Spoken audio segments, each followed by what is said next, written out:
Mapia Aldao, is me, Daphne. So today, we're gonna cut my sister's hair. Yes. So this is not the first time I cut their... Basta anong gano'n?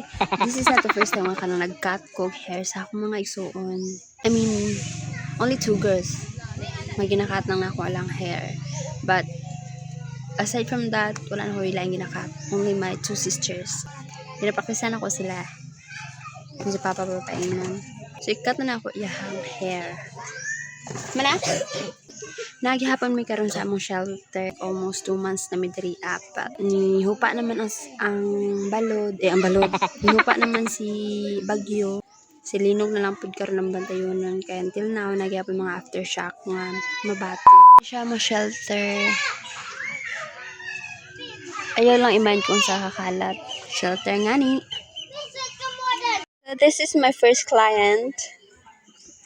Show your face. So this is her hair. This is the before. So it's quite long. There. We're gonna start cutting her hair. Mas mo kumili dire.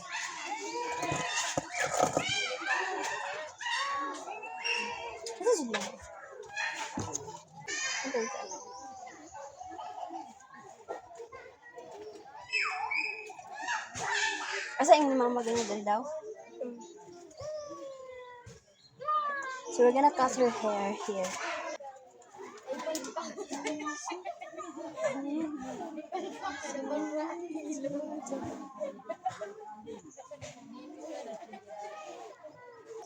Nice, perfect.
this is the hair after still wet.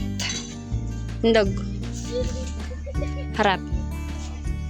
I also put bangs and a little slash. Do you like it? Rate it. 10 out of 10. Out of 10 pila? 9 out of 10. Kaya mo kamot? 9 out 9 out of of 10. 10. So you're not 100% satisfied. Come here. Talikod. So this is actually my first cut. A total haircut. Because I only do some cute lang dyan nga cutting. Kandre siyang front. But now I cut everything. Sip on. Kugo kayo mong kuko. Her bangs. I also put her a little slash. Let me see. Ganda na oh. So, magligo na kanya ha. Okay, you are pretty ah. There. Sige. Talikod na sab. Hiwi ba? Murag gamay hiwi. Hiwi siya gamay. Tama na eh. Basa pa manggod. Ganun na.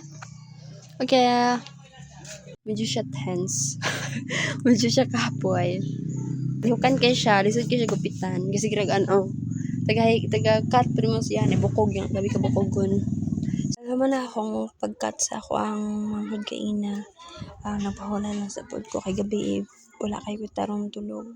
Kasi bantay sa bata. Now, higda-higda sa ko dari kay wala ka ba ng bata. And then, humana po kong limpyo. Humana po ng gisugo sa ko ni mama. Which is, ikat na lang daw instead ang buhok sa akong manghod. Every time mag-cut ko sa buhok sa akong mga manghod, dili siya obvious. Dili obvious ang cutting. Kay like, nara siguro sa mga 20 ka-strands sa hair. Kakuya, dyan na ringan eh. Ming. Wala na pa dyan ice cream karon. Muna siya ang batang ako ginabantayan. So, tanan na ginadala naman tayo sa shelter.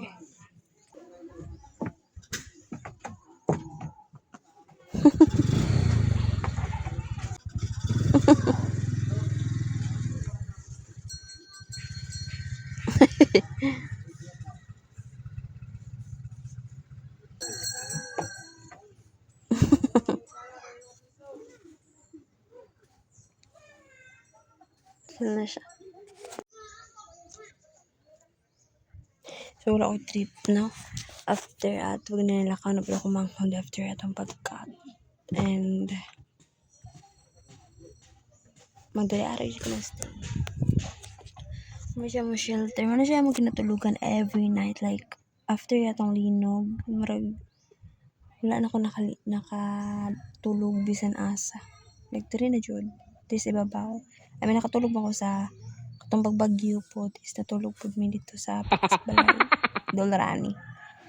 Kay, dili makaya. Like, sige tulo dari pagkabuntagi kalintura ko ato kay natuluan ko ulan. I mean, dili siya basa-basa ako sa libo ba.